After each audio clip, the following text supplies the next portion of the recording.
সালাম আলাইকুম রহমতুল্লাহ। প্রিয় বিশ্ববিদ্যালয় ভর্তি পরীক্ষার্থী ভাই বোনেরা, তোমরা পুরো মাস জুড়ে রাজশাহী বিশ্ববিদ্যালয়ের জন্য ইংরেজি উপর প্রস্তুতি নিয়েছো, কিন্তু কিছুদিন পরে তোমাদের রাজশাহী বিশ্ববিদ্যালয় ইউনিটের ফাইনাল পরীক্ষা। আর এই ইউনিটের ফাইনাল পরীক্ষা তোমরা ইংরেজি উপর যা প্রস্তুতি নিয়েছো তা তোমাদের কাছে মনে হয়েছে যে তুমি সবকিছু ভুলে গেছো। এখন তোমার কিছু ভয় কাজ করতেছে যে কোথায় থেকে না জানি প্রশ্ন আসে কিংবা কমন পড়বে কিনা, আমার চান্স হবে কিনা। যদি এই কথাগুলো তোমার সাথে মিলে যায় তবে আজকের ভিডিওটা তোমার জন্য।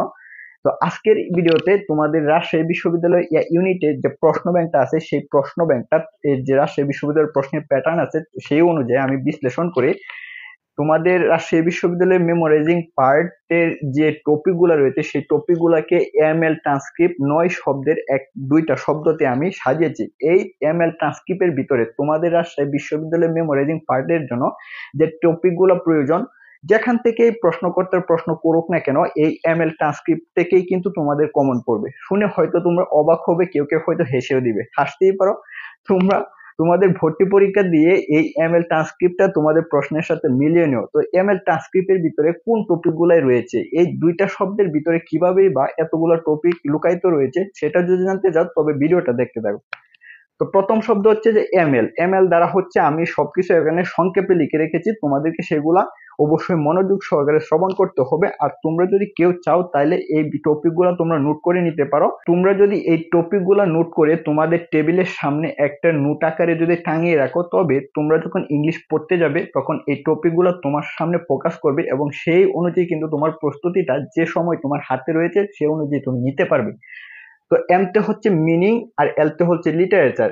তো এমতে যে মিনিং, এই মিনিং এর ক্ষেত্রে তুমি যখন ফোকাস করবা তখন তোমার মাথা কিন্তু একটা ঘুরকায় যাবে যে তুমি মিনিং কোথায় থেকে পারবে। মিনিং এর জন্য তো আলাদা কোনো বই নাই।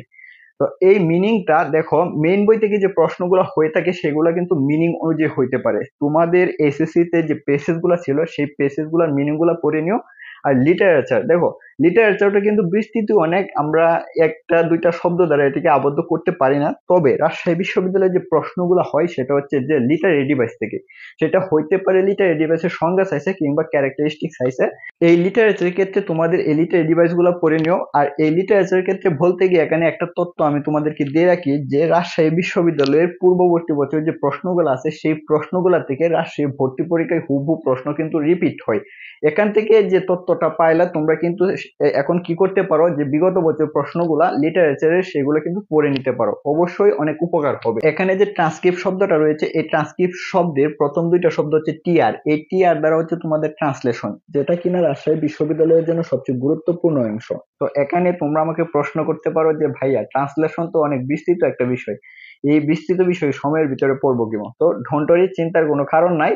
তো ট্রান্সলেশনের ক্ষেত্রে দুইটা বিষয় দেখবা, যে ইংলিশ টু বাংলা ট্রান্সলেশন এবং বাংলা টু ইংলিশ ট্রান্সলেশন। তবে রাজশাহী বিশ্ববিদ্যালয় ভর্তি পরীক্ষার জন্য ইংলিশ টু বাংলা ট্রান্সলেশনটাই বেশি দিয়ে থাকে। আর এই ট্রান্সলেশনের সাথে একটা গভীর সম্পর্ক রয়েছে যে তোমাদের প্রভাবের, এই প্রভাবগুলাই কিন্তু ইংলিশে প্রভাব দেওয়া থাকে, সেগুলো বাংলা ট্রান্সলেশন করতে হয়। বিগত বছরে যে প্রশ্নগুলো এসেছে সেগুলো কিন্তু তোমাদের ইংলিশে প্রভাব দেওয়া ছিল, বাংলাতে ট্রান্সলেশন করতে বলা হয়েছে।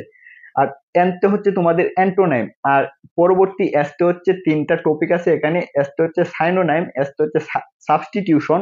এই সাবস্টিটিউশনটা হচ্ছে তোমাদের ওয়ান ওয়ার্ড সাবস্টিটিউশন। আর এসতে হচ্ছে স্পেলিং।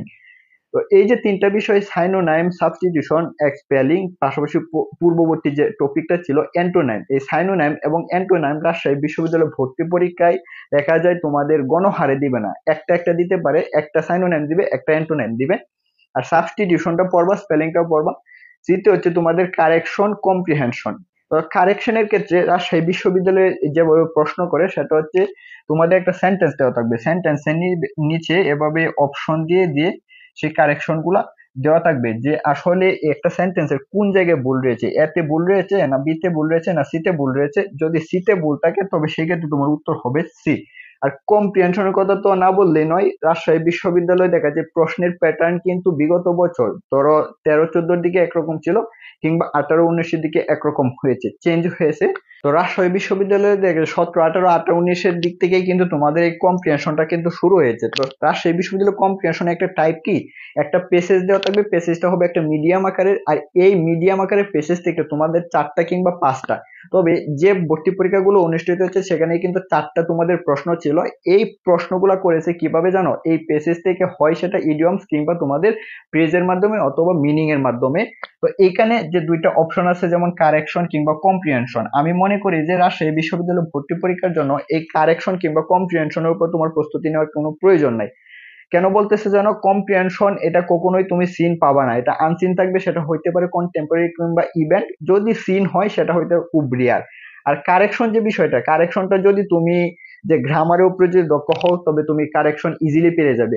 আর রাজশাহী বিশ্ববিদ্যালয়ে ভর্তি পরীক্ষায় গ্রামার অংশের জন্য তোমরা কোন টপিক গুলো পড়বে সেই টপিক গুলোর উপর একটা ভিডিও তৈরি করেছি, তোমরা চাইলেই সেই ভিডিওটা দেখে নিও। তো আইতে হচ্ছে তোমার ইডিয়মস, ইডিয়মস এর কথা তো বললামই। আর পিতে হচ্ছে তোমাদের প্রেস, প্রিপজিশন এবং অ্যাপ্রোপ্রিয়েট প্রিপজিশন। তো এখান থেকে যে টপিক গুলো তোমাদেরকে আজকে আমি বললাম মেমোরাইজিং পার্টের জন্য, যেটার 2টা শব্দ হচ্ছে এমএল ট্রান্সক্রিপ্ট, এই এমএল ট্রান্সক্রিপ্টের আন্ডারে কিন্তু তোমাদের 13টা টপিক আছে। তো 13টা টপিক যদি তুমি একটা সুনির্দিষ্ট বই থেকে না পড়ো, যে বই থেকে কিনারা সেই বিশ্ববিদ্যালয়ে ভর্তি পরীক্ষায় কমন পড়ে, সেটা যদি না জানো তাহলে কিন্তু তোমার প্রস্তুতিটাই নেওয়া হবে একটা ভুল প্রস্তুতি। তো আজকে আমি এখানে যে টপিক গুলো বললাম এই টপিক গুলার জন্য একটা বই তোমরা ফলো করতে পারো। আমি প্রথমে এখানে বলে নিচ্ছি যে আমি কোনো বইয়ের এখানে মার্কেটিং করতে আসি নাই। আমি বিগত বছর প্রশ্নগুলো বিশ্লেষণ করেছি এবং বিশ্লেষণ করে দেখেছি যে এই বই থেকেই কিন্তু হুবহু কমন পড়ে যায়। তো বইটার নামটা হচ্ছে তবে English for competitive exam. Already হয়তো তোমাদের কাছে এই বইটা আছে, আমি আবার বলতেছি বইটার নাম হচ্ছে ইংলিশ ফর কম্পিটিটিভ এক্সাম।